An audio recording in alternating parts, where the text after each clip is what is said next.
Hello and welcome to the Untranslatable podcast. We are here recording episode 186, and today we are going to be talking about what life might look like after this pandemic, after the coronavirus.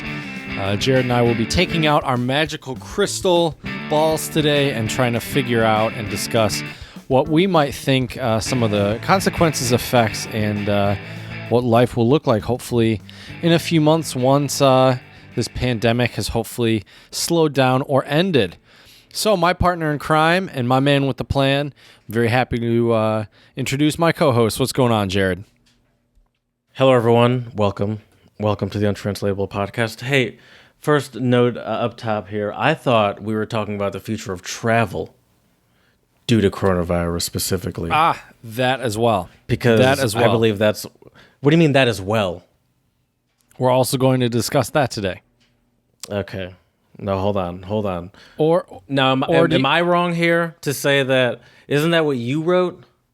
Probably. Here, I can redo the intro. How the virus will change the way we live and travel. I guess you said live. Live and travel. Live and travel. I'm not saying... okay. All right. So you cover the travel, I'll cover the live. That's why we're a team, baby.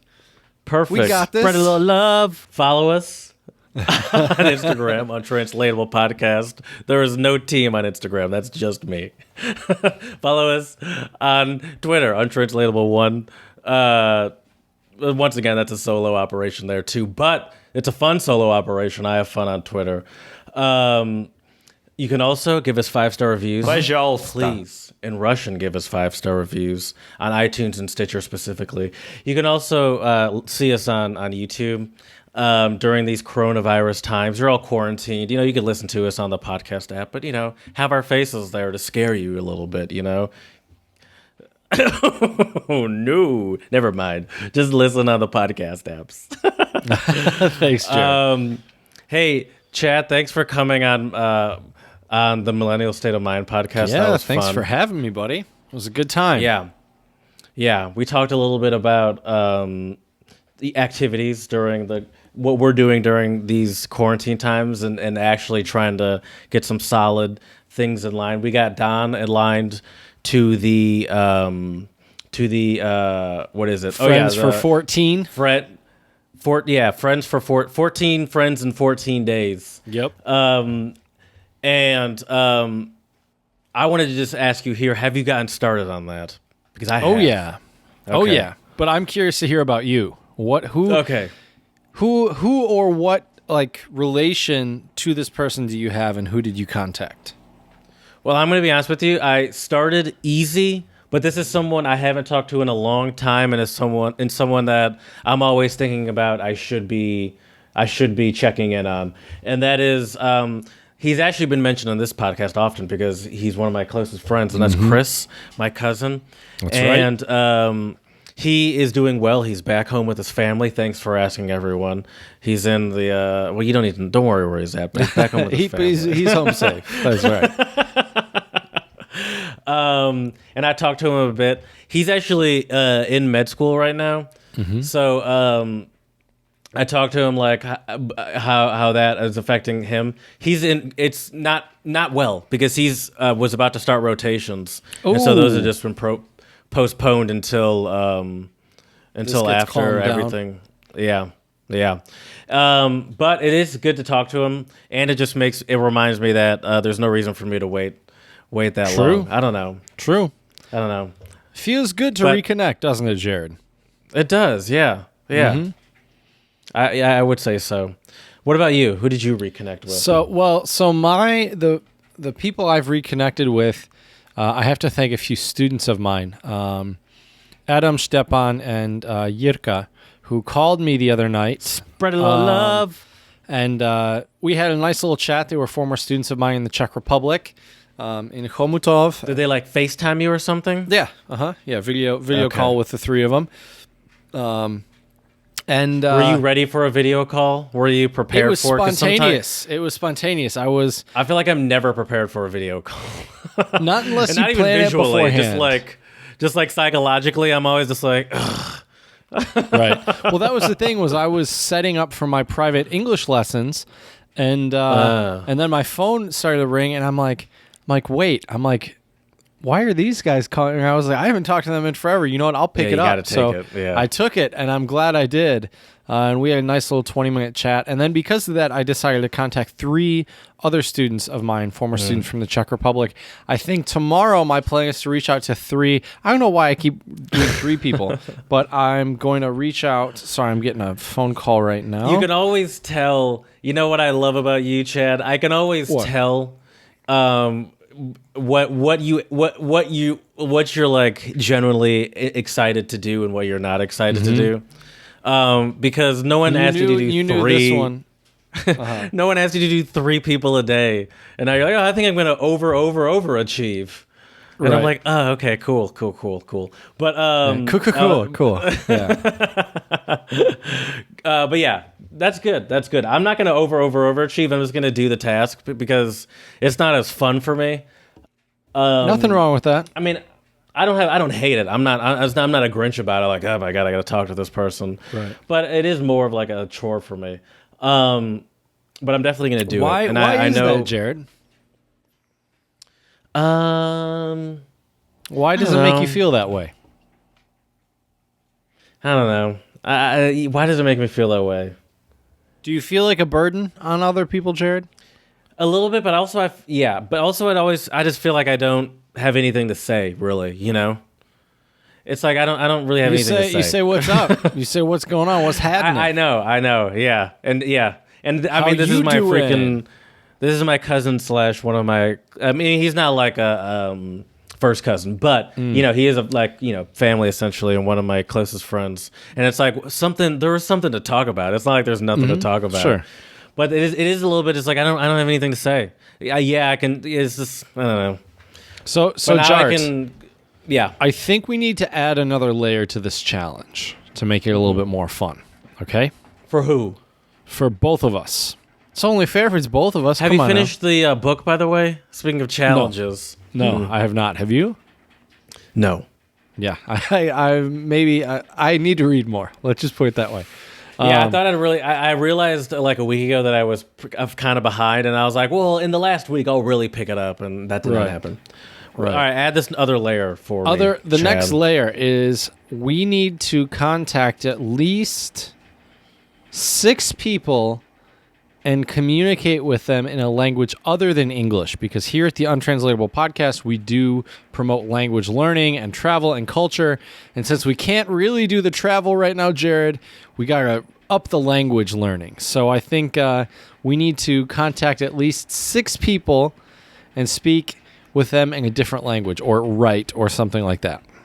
I mean, I know plenty of people I could talk to that could speak German, but I'm not really friends with many. Like most of my I'm not really friends with any a lot of like other language speaking people. Most of my friends from any sort of like all my obviously study abroad friends, none of them really speak German. And then that's not true. About you, Nolan. Yeah, I guess Ian, so. I don't know Carl. what it is. Yeah, I guess. I don't even. Or whatever. Sure. People from Albion. Fink speaks German. You could write to him in Does German. He though? Write why to would him. I do See that? what That's happens. so weird. Okay, Be kind of fun. Be kind of fun. I guess I'd be curious to see what his reaction would be. All right. Fine. And I will do the same. Right. I will gladly do the same. Don't text me though. I don't want to get any German from you. I'm texting you, only you. Every day. German and Spanish, in Mandarin, in Russian, oh my gosh. in Czech. I'm coming at you, Jared, with all the languages. I'm going to stop responding to you. You don't want that. Nobody wants that. Why is Jared ignoring me? I've only sent him 20 messages in 6 different languages. Oh my gosh. All right, I want to talk about this. I want to talk about this travel situation and life after. I'm trying so hard. Everything, like every fiber of my soul is like, just don't talk about the Rona until it's Rona time. So let's just. I'm sure your shout out might have something to do with it, but yep, I'm trying to control myself at least. Yep, but this is a good one, I think. It's the only thing happening in the world. That's true. That is true. So I don't know if you've heard about this, Jared, but the Texas Roadhouse CEO has given up their salary and bonus to pay workers during the coronavirus outbreak. Kent Taylor, W. Kent Taylor, the co-founder and CEO of Texas Roadhouse. W. Kent That's right. Taylor. W. Kent Taylor, the co-founder and CEO of Texas Roadhouse Incorporated, will be giving up his bonus and base salary this year to pay his chain workers during the coronavirus pandemic. Is that good? Is that a Texas accent? I don't know if that's a Texas accent or what that is. Piss. But I don't know if it's a Texas accent, but that was a pretty good Southern accent. Thank you, sir. It does sound kind of Texas-y. What do you think his base salary amounts to, Jared? W. Kent Taylor, what's my salary? So, I bet you he has a firm handshake. I bet you He probably does. Firm-ass handshake. Big belt buckle, fancy cowboy hat. Yes. Khaki suit, something like that. Bolo tie, maybe. We're picturing the same person, Yep. and he like judges you 99% based off of that first handshake. Kind of, yes, and kind of like Doug I like you, son. Dimmadome, owner of You the got a firm Dimmadome. handshake. Yes, yeah, he has to duck into buildings Because his cowboy hat. so his hat doesn't fall off. That's right. So he's the CEO of just Texas Roadhouse, or yeah, he's the this CEO is his salary usually for Texas Roadhouse Incorporated. okay, because usually these restaurants own like chains that own like Right. 30, Multiple, 10, 15 yeah. restaurants. So Just this for is just Texas Roadhouse, I think. Yeah. Okay. 12 million. Okay, it's not that high. It's 500. Okay, let me try again. Oh, okay. Well, I didn't tell you. No, go ahead. $525,000. Wow. So half a mil? See, half a mil is not bad, though, dude. yeah. I mean, that's obviously I'd a be great. okay with I would that love kind to of make. salary, I would love yeah. to make $500,000. Right. Right. That's not the point. Obviously, that's a great. He can have a great life with $500,000. Oh, but wait. On a prorated basis, the foregone salary and bonus would be just under $1 million. Okay. But I guess my question is, oh God, he's probably got like at least 4 or 5 heads of animals, deer, bear, heads on his wall at his house. Oh, are anyway, you looking at what he looks like on Google? Or are you still just picturing him? He looks like he's a fit guy. He looks like he's in great shape. Yeah, I like to go hunting but sometimes. Other than that, he's essentially what we were guessing. But I Holy pictured crap, him to be he sort is. of a. Yeah, I like wearing my I cowboy pictured him hat to with be- my suit. I pictured him to be more of a portly guy. Me too, yeah. But he's in great shape. But he just looks like a cowboy. He looks like a down home kind of guy. He does. What I wanted to say was that's obviously that's obviously an admirable move, and I respect anyone that tries to do that and that wants and that realizes that he probably he's not wealthy. He's not a freaking Bill Gates, but he probably has he's more still than doing enough all right. He probably has more than enough to last him for a couple months, I'd imagine. Right. And I wonder though how far that the reason I actually guessed much higher than it is because I wonder how far that can go. Like it's very admirable, but I honestly wonder how far $1 million goes towards payroll. That's a great question. But I guess maybe it does go a far way if you're paying, and I'm just making guesses here. I don't know because like you can even look at a CEO of a big company, say some CEO at Microsoft maybe makes like $15-20 million. Right. But I'd still wonder how far would it go for them to give. Like obviously it would help, but how far would that go towards payroll to even help pay people? Well, Jared, this might put things into perspective a little bit. I think there's about 400 to 500 Texas Roadhouse restaurants around the U.S. Okay, and also if I think about it, maybe what that can go to is help to pay at least waiters and waitresses base salaries, which is obviously doesn't account for what they make in tips, but maybe if you put it that way, base salaries are pretty low for wait staff, so maybe it could at least go towards that. So listen, I'm not even dissing this guy because we were just talking about the last episode. First of all, how much is enough to give, but it's not even that. It's just that I was just wondering how far that would go, but I still respect that very much. And for sure. He's a cowboy and a good American. He's a gentleman and a cowboy. I don't know. Well, Jared, I think yeehaw to him. That's right. Give him a big yeehaw. So, Jared, He's probably got like an oven a freezer like room filled to the brim with steaks. meat. Right. You want burgers or steaks tonight, darling? Yeah. I think I'm going to become a vegetarian. That ain't allowed here. You eat this meat or you get out of my house. That's how it works. He's got his cowboy hat on still at home, wearing his pajamas and his cowboy hat. Of course. He's got like his robe, but he has like a belt buckle as the robe belt buckle. For sure. Well, Jared, I think you know what time it is. I do. It's time for some untranslatables. Better believe it. Ooh, darn tootin', Jared. Darn tootin'. Darn That's tootin'. untranslatable, I'd say. Let me get us started today, Jared, with a Russian untranslatable. And it is Pozle Dozhdichka Vchtvrtek. I don't know if I said the last word right. Chetverk. There we go. Chetverk. Which means after a rain on Thursday. It's like, oh yeah, I'll do that for you after a rain on Thursday. It's kind of like never. I'll see you never kind of thing. There we go. Good work. Woo. Good work. I like that one. Okay, my first one came to me because one of my favorite restaurants around here is called Culantro. Excuse me. Si, senor. It's a Peruvian, and in Peru they speak Spanish. This is a Peruvian Spanish untranslatable. Le va a sacar la mierda. Uh-oh. Shit's in there. Understood mierda. Take someone's shit off. Is that like to clean up after someone's mess? No. To solve a Take problem? someone's shit off. No. To talk about someone in a favorable way?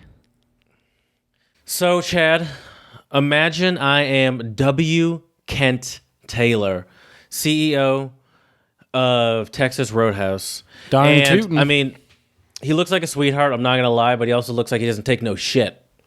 True. And imagine imagine you step onto you step onto W. Kent Taylor's property, and he says, "Listen here, son.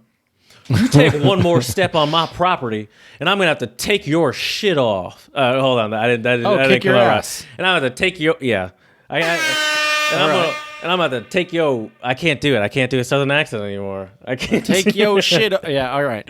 My next one for you, Jared, is Portuguese. I believe Brazilian Portuguese, and it's chupa esa manga, which means suck this mango. Is it like essentially?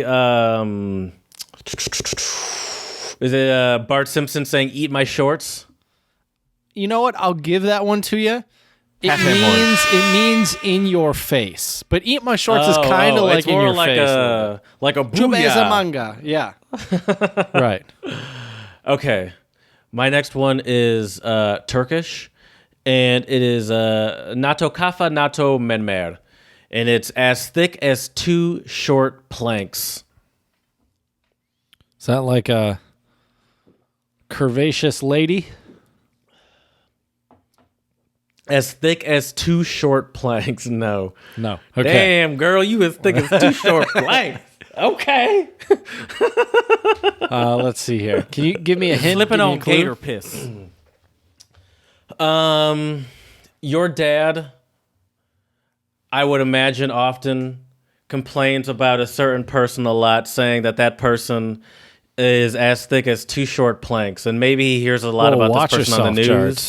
Watch Not about you. watch I'm not yourself, Jared. It means the president? Yeah. No. No. I'm saying no. How about you listen to what I'm saying? Okay, Chad? I'll try. I'm saying your dad might say that the president is as thick as two short planks. Dumb, stupid. Yes, a very stupid Idiot. person. Okay, nice. Yes. Great. My last one for you today, Jart, is Swedish, and it is Inte ha rent mjöl I påsen, which means he doesn't have clean flour in his bag. He doesn't have... Oh, it's like he's an idiot. Nope.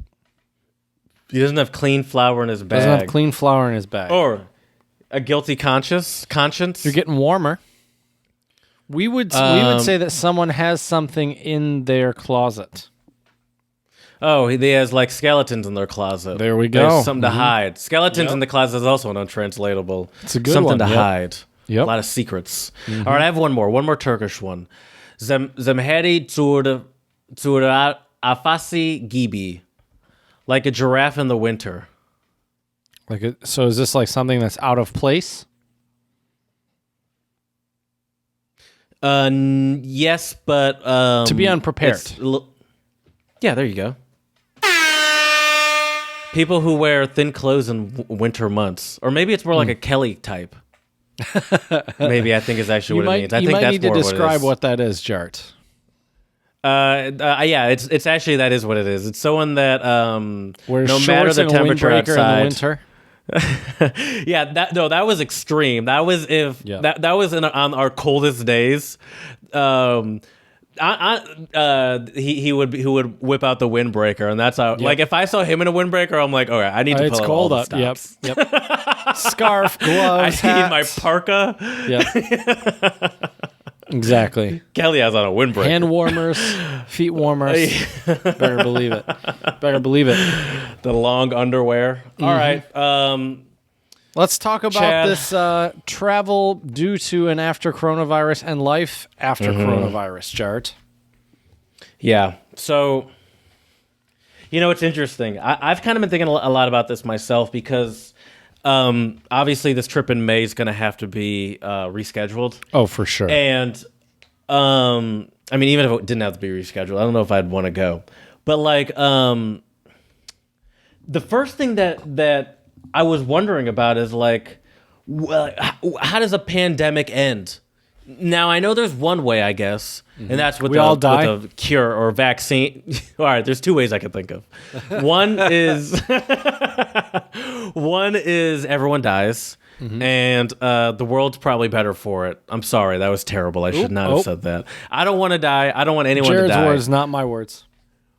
But if we all die, I'm saying for the Earth is what I mean. Because so far the Earth's been doing pretty great from what I've noticed. But anyway, I don't want that. You made me say that. That wasn't even the one I was thinking. Anything. Don't put this on me, Jared. I wasn't even thinking about death.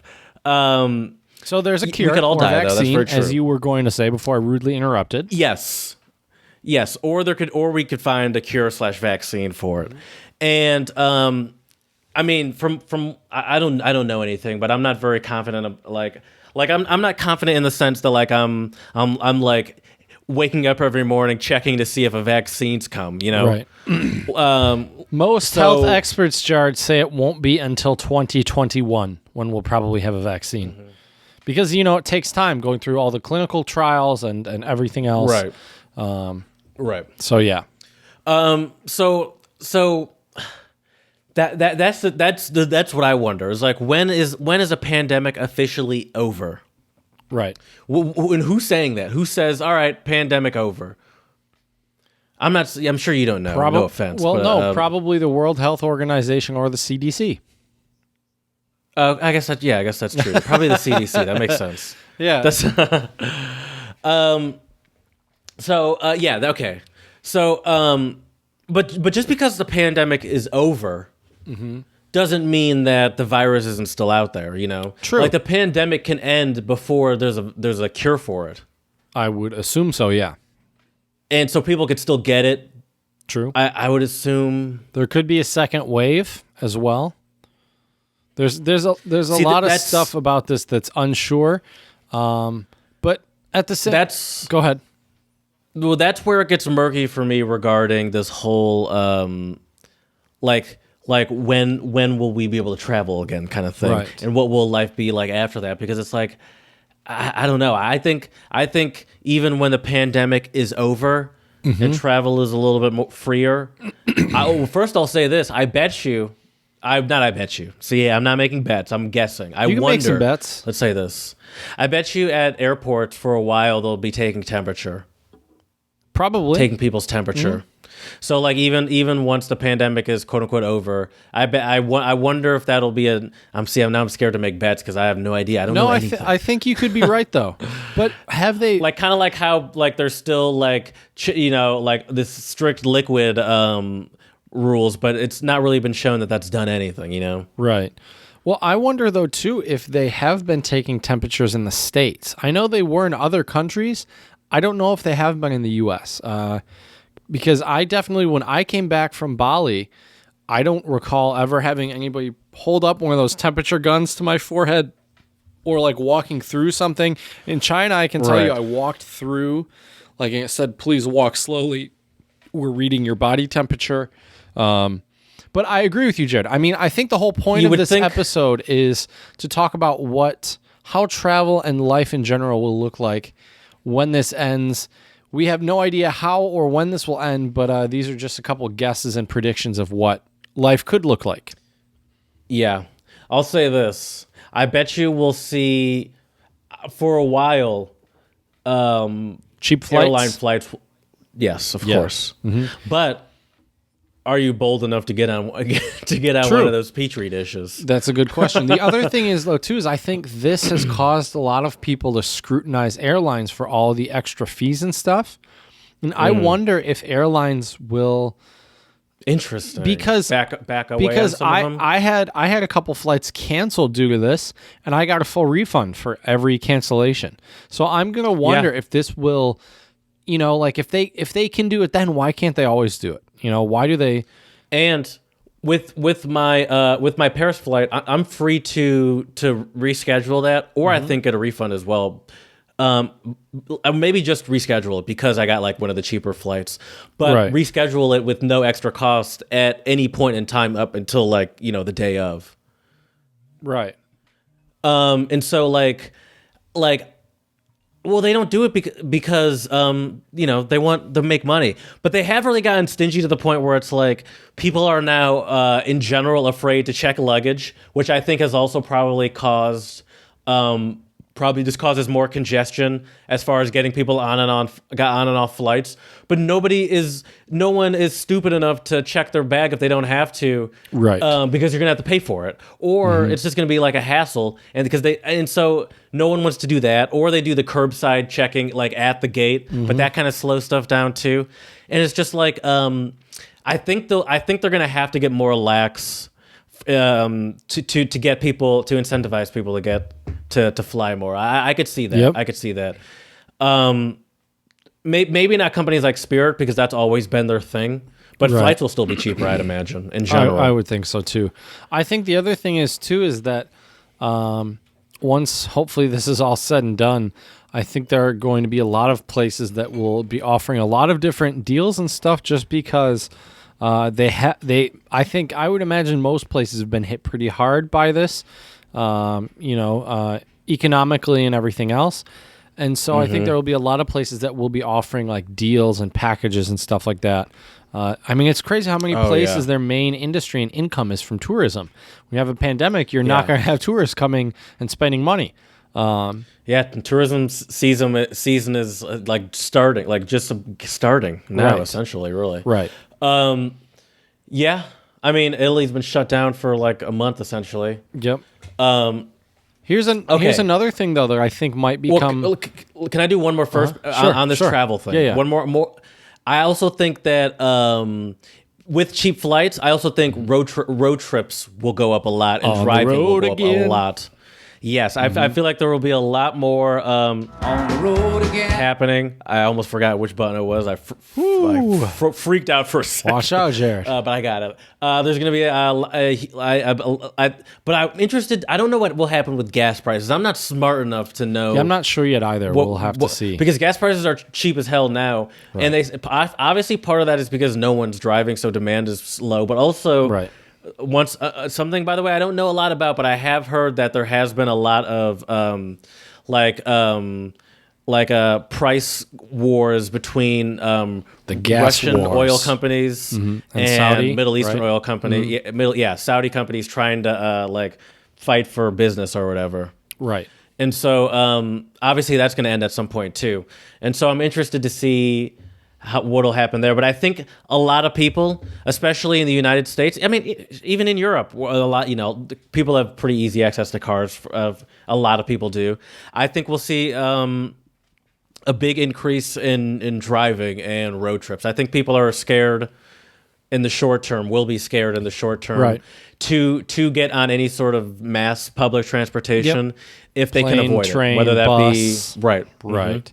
Which leads me to this next point, though, Jared. What I think this whole pandemic will change is, at least for a little while, I think people will be more cautious when they travel.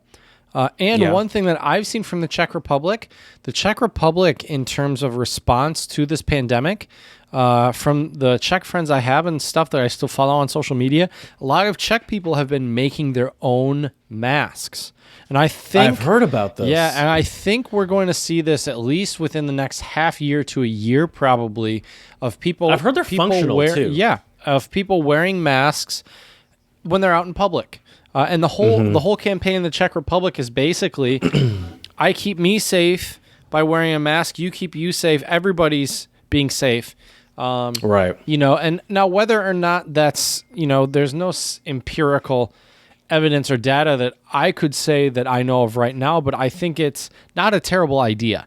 And a lot of people, they're making their own masks just with like a cloth mask. And I think there's a way you can make it so it's like a filter.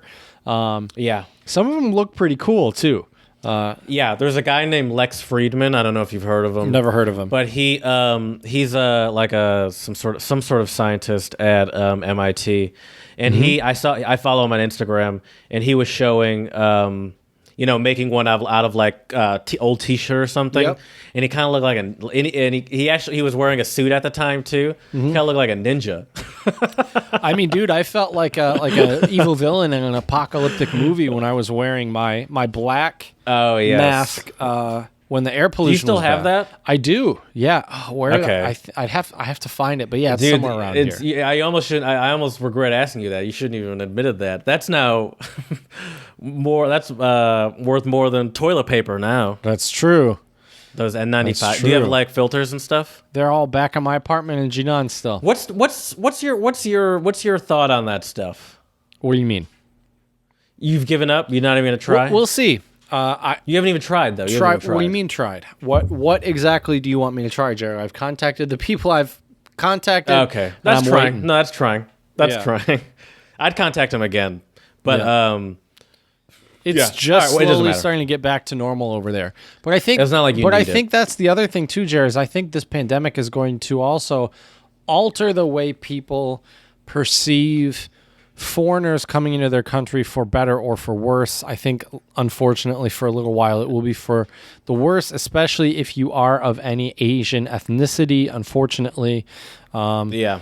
I heard I don't remember if it was a friend who showed me a tweet or if it was an Insta post or whatever, but someone from, I don't remember where, but they were Muslims, and they said this is the first time a lot of Muslims have felt safe traveling because a lot of the discrimination has, which it's sad, but probably I can true. imagine a comedian making a great joke out of that. Probably. Like Yeah. a Muslim comedian making a Right. great joke out of that. Oh, for sure.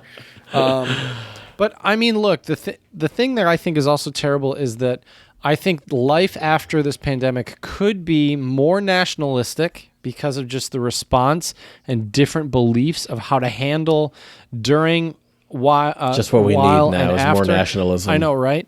But I think, and I think for a while, people are also still going to be a little uneasy, just with other people around them. Like, still right now, if you do go out in public and you cough, you get death glares.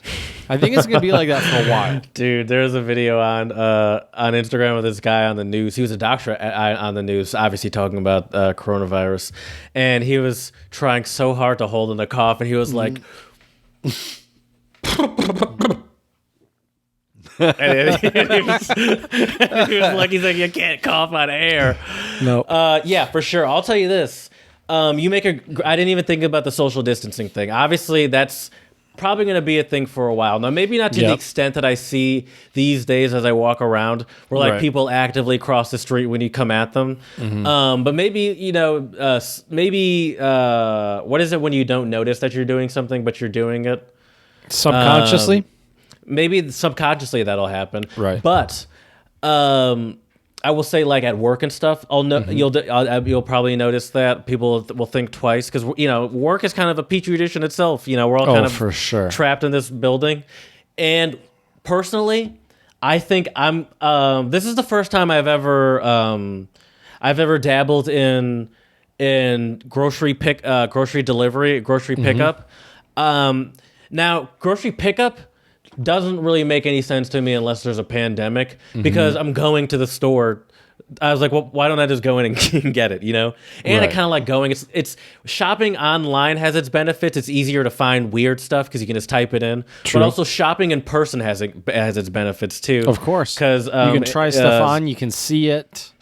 Yeah, it's a little easier to stumble upon stuff if you walking around.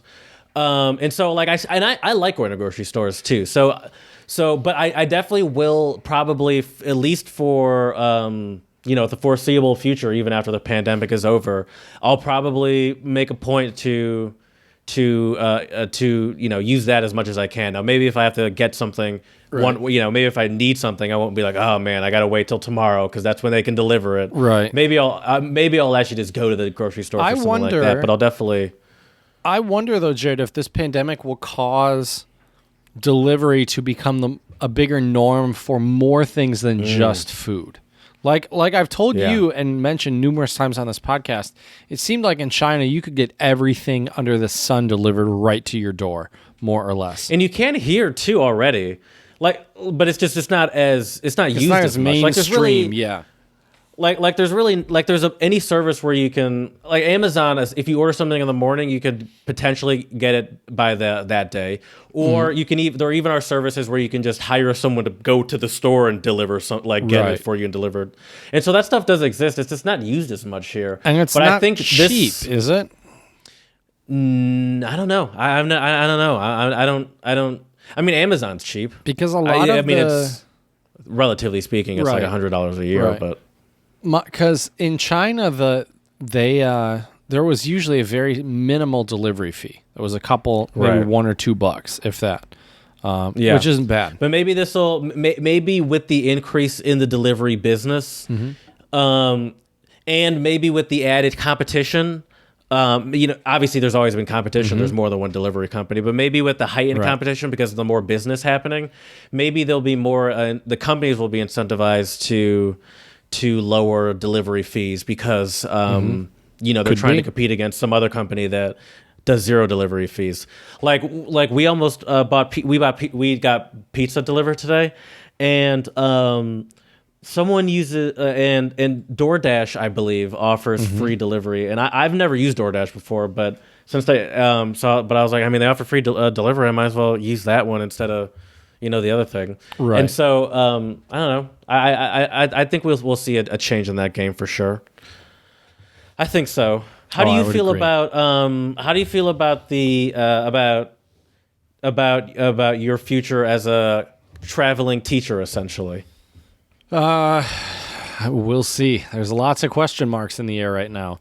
Well, not even about. Let's not even focus on when you're getting the job, I have a what the couple job's going to be. How do you feel about? Say they're ready to go in September. They're like, all right, yeah, the pandemic's over. Be careful when you travel, but we're ready to start and we're teaching again. How would you feel about that? I'm gone. Peace out, Jared. You're going. Do svidania. Okay. Okay. Yep. Well, yeah, because I mean, the risk is really just the flight, I guess. Yeah, and I mean, I've done it before. Wasn't fun, wasn't great, but it is what it is. Can I ask you this? I don't know if I've ever asked you this. How do you feel being in the U.S., looking at us I mean, the American policymakers are all in all pretty generally inept people. Yep. But having Yep. fled China months before this was even a slight concern in the In U.S. the States, yep. How do you feel? Look like when you how did you feel when you got back? And it's like, how is no one concerned about this? How is no one talking about this? How has this not even come up? It's and then you see it now, and it's like, well, yeah, of course this is what happens. Yep. It's disheartening, it's disappointing, and it's just sad. Because I mean, it's like you just kind of just waited for it to come is essentially all you were doing. That's all you could do is just be like, it's gonna come, and now I just have to sit here and wait. And I'm no medical expert, obviously, no scientist, but like, I kind of knew that eventually it was going to get to the States. And the irony is, I left China January 30th or 31st. It was already in the States on January 20th in Washington State. So it was there 10 to 11 days before I even left. Then I was in Bali for 21 days, and I came back. Also, what's a little scary to me, Jared, is on the flight to Bali, everyone was wearing a mask, which is fine. Then from Seoul, same thing. And from Seoul to Detroit, went through customs. The lady saw my passport, which has my Chinese visa and everything else in there, didn't ask me a single question. Now, I would... Oh, sorry, go ahead. Now, I think that could have been because I was already past the 14-day quarantine point, which was why I stayed longer in Bali. But also, they didn't take my temperature or anything. I would venture to guess. Now, I think you're being generous saying that she saw your passport and she saw that, all right, he was in a coronavirus zone for more than 14 days. I think what more likely was at that point, the customs people probably, the U.S. customs people probably had no sort of education or mandate on what to do about coronavirus. I bet you that is way more likely what it was. Is that that was not even part of their job at that point, was considering that. I think they were just doing their normal job. Right. Yeah, could be. Very well could be, Jared. I just, I think there's a lot of Americans out there that don't realize the severity that this could become. And a lot of this has to do with what we do now and within the next couple of weeks. And so I think these couple of weeks are really going to shape how our life will what our life will look like when this is all said and done at some point. And I'm not sure if I'll be able to go abroad to teach. I'm knocking on wood. I have my thumbs pressed, as the Germans say. So I'm really hoping for it, but we really don't know. And the other thing is I think the longer countries stay locked down and don't have other people coming in, I think it's going to cause this maybe a little bit more nationalism in some countries.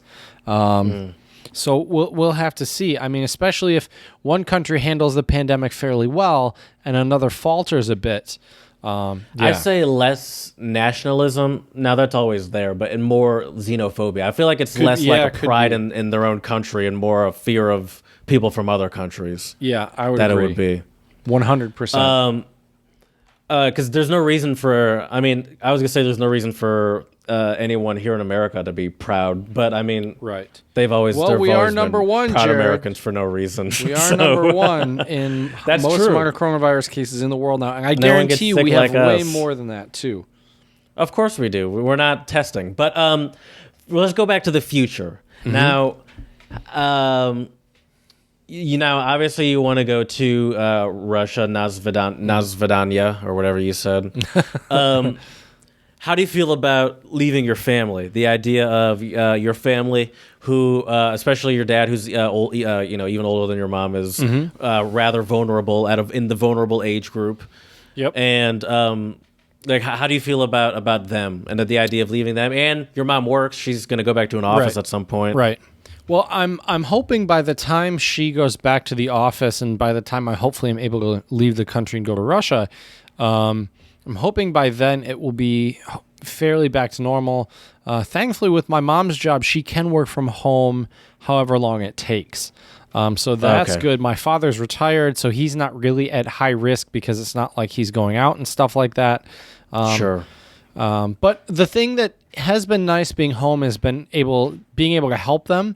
And I think a lot of people will look back at this time, although, yes, it is scary and there's a lot of question marks and uncertainty. I think a lot of people will look back at this with some slightly fond memories of being home and being able to spend a lot of time with their kids or their wife or girlfriend or pets or whatever.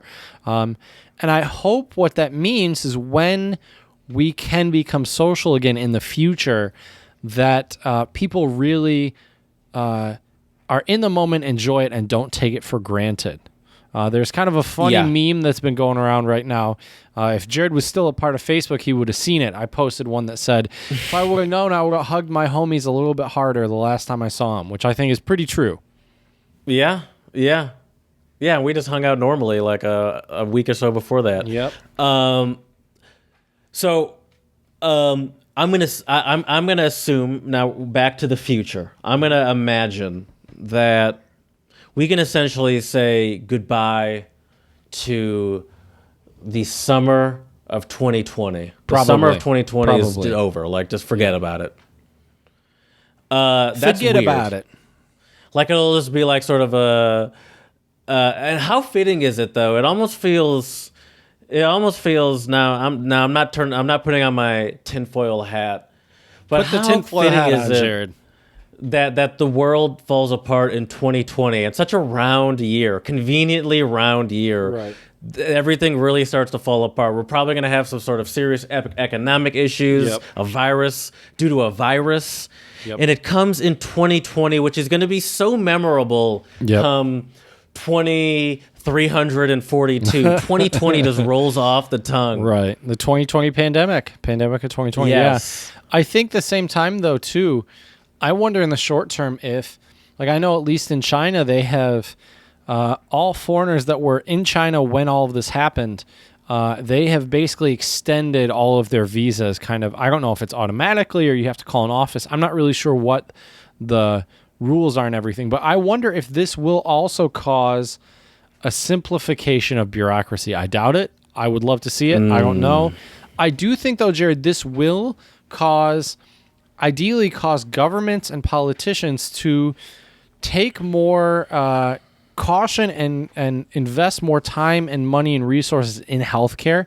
And I hope this will finally bring universal healthcare to the United States. Because look, I'm not here to tell you to get rid of your private health insurance. If that's what, if you pay for it and that's what you want, I think that should still be legal. But I think at the same time, it'd probably be better still. Right. And, theoretically speaking. Right. And at the same time, it's like, well, why does healthcare have to be tied to having a job? If you lose your job and you're poor, how are you going to pay for all that healthcare anyways? There was a sad story of a 17-year-old boy who passed away in California because he didn't have insurance and couldn't get treated. So I think there's going to be sadly, a lot more stories like this in the U.S. We're going to hear stories of people going 30, 40, 50, 60, 70,000 or more in debt because of this. And I think that will kind of change things politically, hopefully. Another thing I think that will happen as well, other than maybe universal health care, is countries toying with the idea of universal-based income.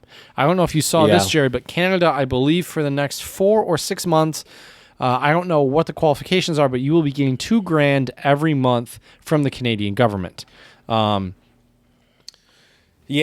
and that's there's been a lot of talk about that here in the U.S. and it never happens, obviously. Right. And there's a talk about now the quote unquote Trump check of $1,200, like $1,200. That's going to help so much. Thanks for the $1,200. Right. Yeah. It's like what is one check gonna do really? Right. And it's like, I don't know. I don't understand. It's not like all your payments stop only 1 month and then it begins again.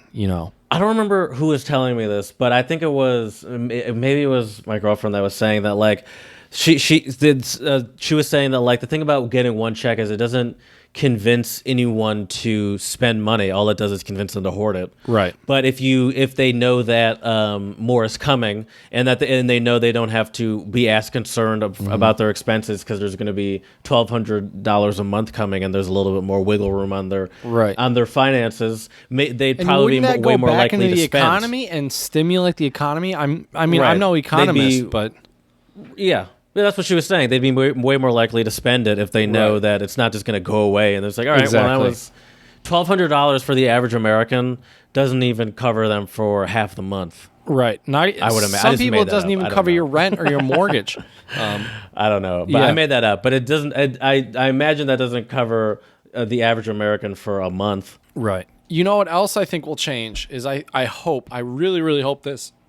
I guess because I have some personal ties to this, but I hope that teachers will be paid more accordingly, because I think people are starting to become very keen on the fact that teachers have a very difficult job. You know, I've been fortunate. My students and the jobs I've had have been very good in the regard that my students have been great and it hasn't been incredibly stressful and difficult. But there are a lot of teachers who teach in, underprivileged areas and a lot of places where they have tons of difficulties every day. And not all children are angels to teach, if we're being honest here. And you betcha. And I think parents are starting to realize that after this, quarantine and lockdown, my kid's an asshole. so I hope that will also be another change when this pandemic is done. Yeah. And even like jobs like grocery store worker or like post office worker, like delivery there's driver.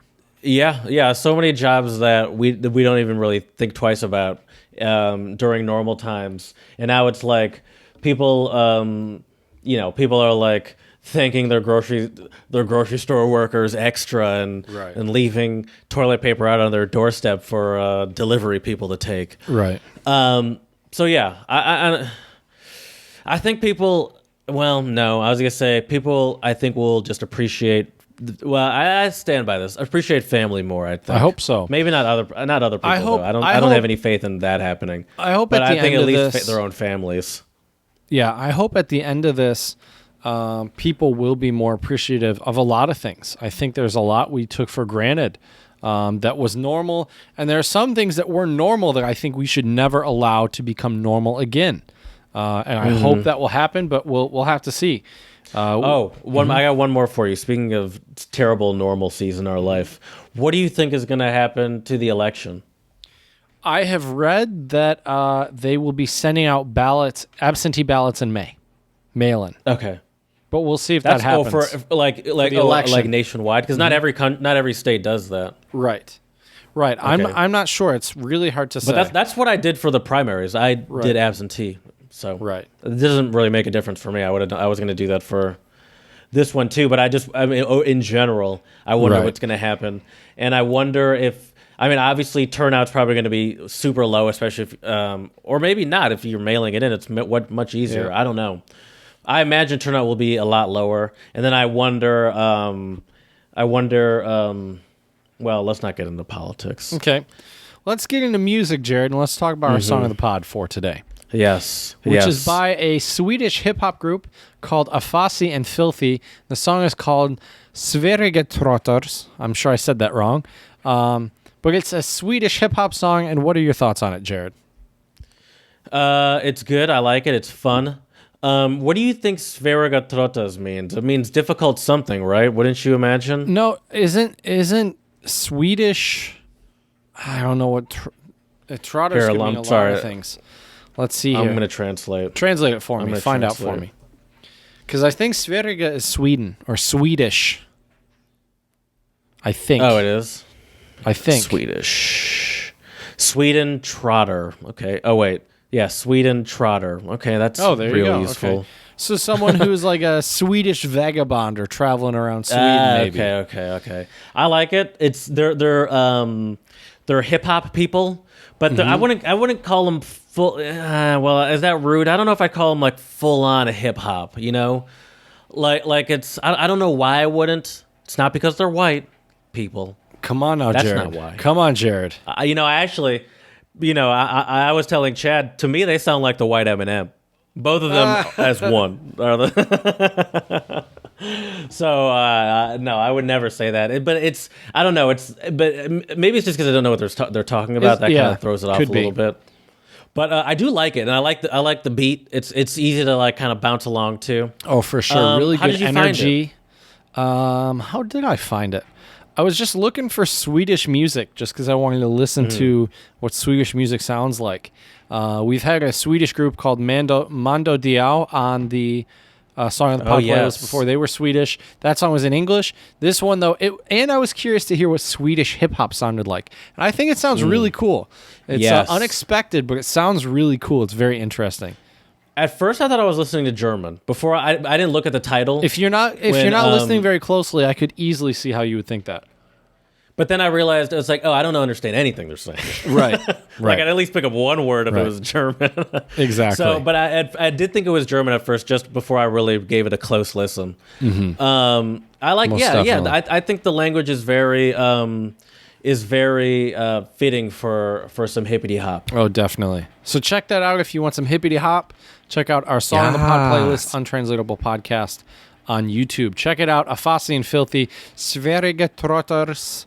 And check that out. Get some Swedish hip-hop going for you. All right, Jared. So now it's time for our foreign word of the pod. And I am learning Ruski, which is Russian. And my word today is budushe. And budushe means future. Future? Mm-hmm. Okay. All right. That's very nice. Thank you. You're welcome. I'm currently taking a hiatus from language learning due to quarantine. That's fair. Everyone knows you can't learn a language when you're trapped inside all day. I'm not so sure about that one, Jared. But let's recap today's episode, Jared. So I think in terms of travel, things are definitely going to change a lot. We might see people wearing masks for a little while after this is over. Maybe some cheap deals. We'll see. I think people will definitely be apprehensive, as you mentioned, Jared, to travel, which I think is a normal reaction. Other than that, I think it'll be really interesting to see how like tourist places will react to this and what they will do. Hopefully this will bring some positive political change in many different countries, better access to healthcare, hopefully better benefits for teachers, things like this. Resources for hospitals and places in areas that need more resources, things like this. So we'll just have to see.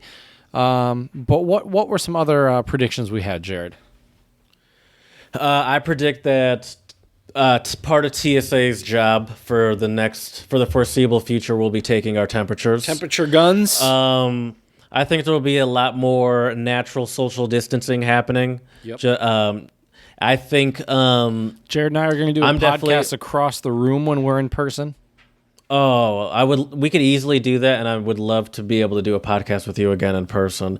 I also think that the delivery industry, whether it be will go up, and not just food. I'm talking groceries. I'm talking all sorts of stuff, even toys. Stuff you get from the mall or wherever else people go to shop these days. Target. People like Target, right? And I think hug your family and stay hydrated. Yep, that's right. Stay hydrated, people. Love your family. Good recap, Jared. Definitely a good recap. So let us know what you think life will look like after the pandemic in terms of travel or just regular daily life in general at untranslatablepodcast@gmail.com.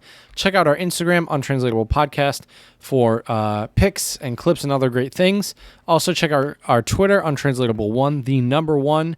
Slide into Jared's DMs with some untranslatables, or if there are any topic ideas you would like us to discuss, let us know.